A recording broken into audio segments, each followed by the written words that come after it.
Hi friends, welcome to not వైద్యం. ఈ రోజు మనం చాలా మంది కూడా అడుగుతున్నారు, హస్తప్రయోగం అధికంగా చేస్తే నరాల బలహీనతలు వస్తాయా, అంగస్తంభనాలు జరగవా, లేదా పటుత్వం తగ్గిపోతుందా, ఇది కరెక్టేనా, దీని గురించి పూర్తి వివరణ ఇవ్వమని చాలా మంది అడుగుతున్నారు. వాస్తవానికి హస్తప్రయోగం చేసిన ప్రతి ఒక్కరిలో ఈ సమస్యలు ఏంటి రావు. చాలా తక్కువ మందిలో మాత్రమే ఇలాంటి సమస్యలు వచ్చే అవకాశం అనేది ఉంటుంది. హస్తప్రయోగాన్ని లిమిట్గా చేసుకోవడం వల్ల ఎప్పుడు కూడా ఎలాంటి సమస్యలు రావు. దాన్ని అధికంగా చేసుకోవడం వల్ల అంగం మీద ఉన్నటువంటి నరాలకు ఇబ్బంది కలిగి అక్కడ బ్లడ్ సర్క్యులేషన్ జరగకపోవడం, ఆ ప్రాంతం అంతా హార్ట్గా తయారవ్వడము, సరైనటువంటి స్తంభన జరగడం, ఒకవేళ ఎక్కువ స్తంభన జరగడానికి ప్రయత్నం చేసినా కూడా ఎక్కువసేపు నిలబడి ఉండకపోవడం, ఇలాంటి సమస్యలు వచ్చే అవకాశం అయితే ఉంది. సో హస్తప్రయోగాన్ని ఎన్ని రోజులకు ఒకసారి చేసుకోవడం మంచిదంటే సుమారుగా 4 రోజులు లేదా 5 రోజులు లేదా వారానికి ఒకసారి, 10 రోజులకు 2 సార్లు, ఇలా ఒక లిమిట్ ప్రకారం కనుక చేసుకుంటూ దాన్ని ఎక్కువగా ఇబ్బంది పెట్టకుండా కనుక మనము అంగాన్ని చూసుకున్నట్లయితే కనుక అది మీకు ఎలాంటి హాని చేయదు. అంతేగాని నలిపేయడం, రుద్దేయడం, పిసికేయడం ఇలాంటి అధికంగా చేయడం వల్లనే అంగం మీద ఈ సమస్యలు రావడం జరుగుతుంది.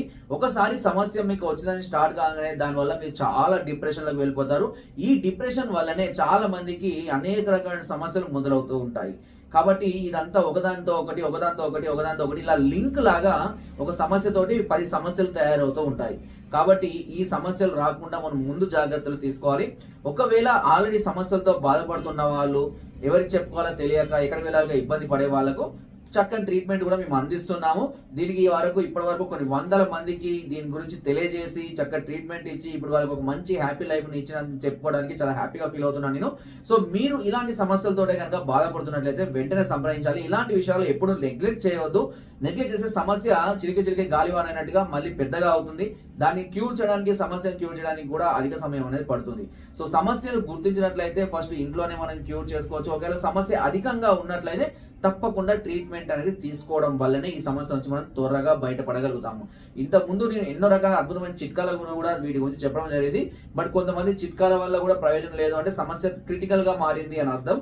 అలాంటి వాళ్ళు ట్రీట్మెంట్ తీసుకోవాల్సిన అవసరం ఉంటుంది. దీనికి సంబంధించిన పూర్తి వివరాల కోసం నాకు కాల్ చేయవచ్చు. పైన స్క్రోల్ నెంబర్స్ కి ఫోన్ ద్వారా లేదా వాట్సాప్ ద్వారా లేదా కింద డిస్క్రిప్షన్ మా యొక్క అడ్రస్ కూడా నేరుగా వచ్చి మీ యొక్క అన్ని రకాల సమస్యలకు సలహాలని, సూచనలు, మెడిసిన్స్ కూడా పొందవచ్చు.